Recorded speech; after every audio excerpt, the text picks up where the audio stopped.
ঝুরঝুরে ভুনা খিচুড়ির মূল বৈশিষ্ট্য হচ্ছে খিচুড়িটা শুকনো হবে না, হবে ঝুরঝুরে মাখো মাখো। ঠিক সেভাবেই রান্না করার চেষ্টা করছি।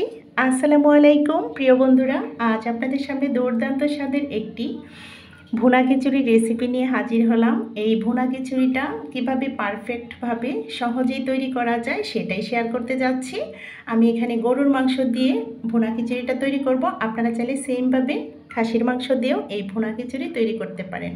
তো ভিডিওর শুরুতেই আপনাদের কাছে বিনীতভাবে অনুরোধ থাকবে ভিডিওতে লাইক দিয়ে পুরো ভিডিও জুড়ে থাকা।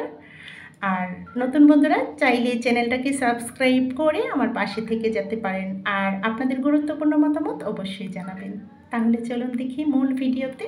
সবার প্রথম এখানে 1 কিলো পরিমাণ কুরবানির ফ্রেশ মাংস নিয়েছি। এগুলো ভালোভাবে আমরা নর্মাল পানি দিয়ে বেশ কয়েকবার ধুয়ে পানিটা ছড়িয়ে নেব একটা স্টেনারে। তারপর যেই পাত্রে রান্না করব ঠিক সেই পাত্রেই রেখে দিয়েছি ধোয়া মাংসগুলো। একটু বড় আকারের একটা পাত্র নিতে চেষ্টা করব। হাফ কাপ পরিমাণ দিয়ে দিলাম পেঁয়াজ কুচি।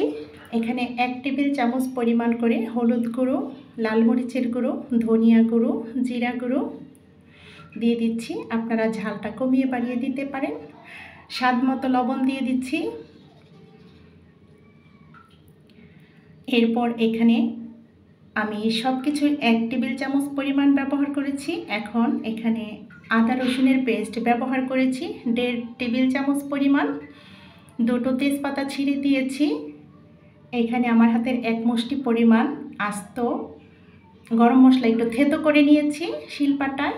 আপনারা চাইলে গুঁড়ো ব্যবহার করতে পারেন এবং আস্ত গরম মশলাও ব্যবহার করতে পারেন। এইবার দিয়ে দিলাম হাফ কাপ পরিমাণ সয়াবিন তেল। আপনারা চাইলে সরিষার তেল ব্যবহার করতে পারেন। তেলটা দিয়ে হাতের সাহায্যে বেশ ভালোভাবে মেখে নিচ্ছি।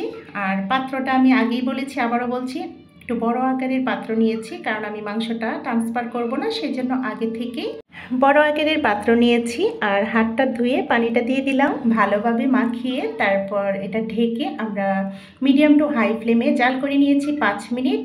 এইবার কিন্তু 5 মিনিট পর ঢাকনাটা সরিয়ে একটু নাড়াচাড়া করে নিচ্ছি। এবার চুলার আগুনটা মিডিয়াম টু লো ফ্লেমে রেখে দিয়েছি। একটু নাড়াচাড়া করে আবারও ঢেকে দিয়েছি। সেদ্ধ হতে হতে মাংস থেকে কিন্তু অনেক পানি উঠবে। আমি শুধু হাতটা ধুয়ে একটু পানি দিয়েছিলাম, এখানে আর কোনো পানি ব্যবহার করিনি।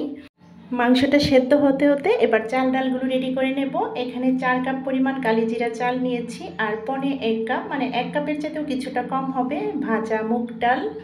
আর 1 কাপের চাইতেও কিছুটা কম হবে মসুর ডাল নিয়েছি।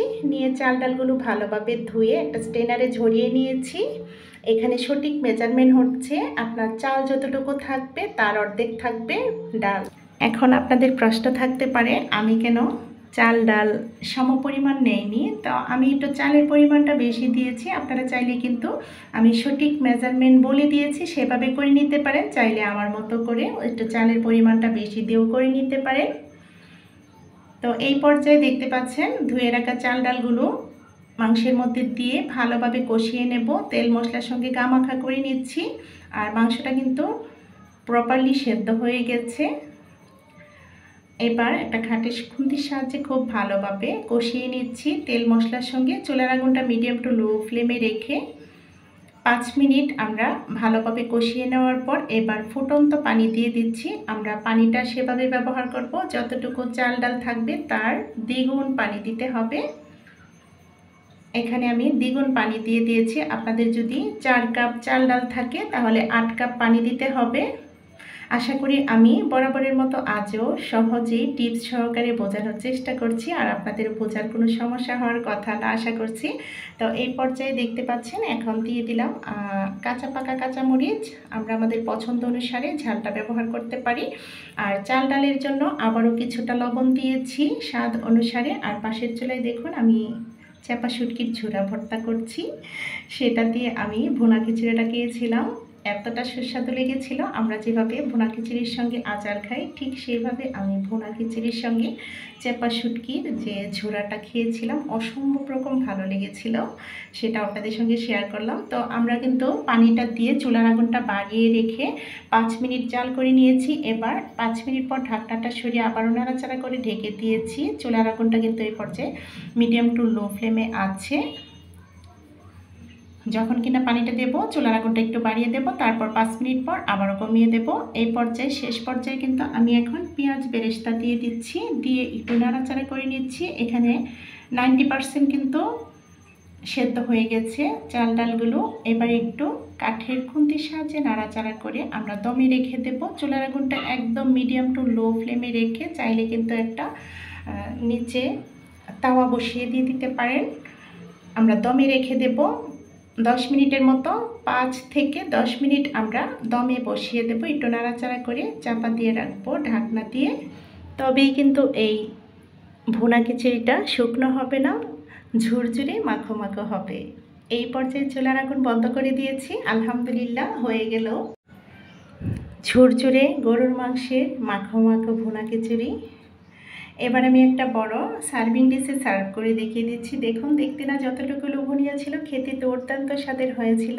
চাইলেই কিন্তু সহজেই এইভাবে তৈরি করে নিজে খেয়ে অন্যদেরকেও সন্তুষ্ট অর্জন করতে পারেন। আশা করি বরাবরের মতো আজও আপনাদেরকে সহজেই বোঝাতে পেরেছি। যদি ভালো লাগে একবার হলেও তৈরি করবেন, আর আপনাদের গুরুত্বপূর্ণ মতামত অবশ্যই জানাবেন। এবার আমি কিছু পেঁয়াজ বেরেস্তা দিয়ে দিয়েছি ছড়িয়ে, আর কিছু কাঁচা পেঁয়াজের রিং দিয়ে গার্নিশিং করে দিচ্ছি। লেবুর স্লাইস ও গাজরের স্লাইস দিয়ে গার্নিশিং করে নিয়েছি। আর আমার কাছে ভালো লাগছিল না, পেঁয়াজের রিংগুলো সরিয়ে নিয়েছি। তো আশা করি আপনাদের ভালো লেগেছে। এতক্ষণ পর্যন্ত আপনাদের মূল্যবান সময়টুকু দিয়ে যারা আমার সাথে শেষ অবধি ছিলেন তাদের কাছে আমি চিরকৃতজ্ঞ, আর আমার অন্তরের অন্তঃস্থল থেকে জানাই অনেক দোয়া ও ভালোবাসা।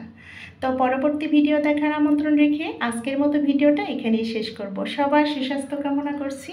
আল্লাহ হাফেজ। আসসালামু আলাইকুম।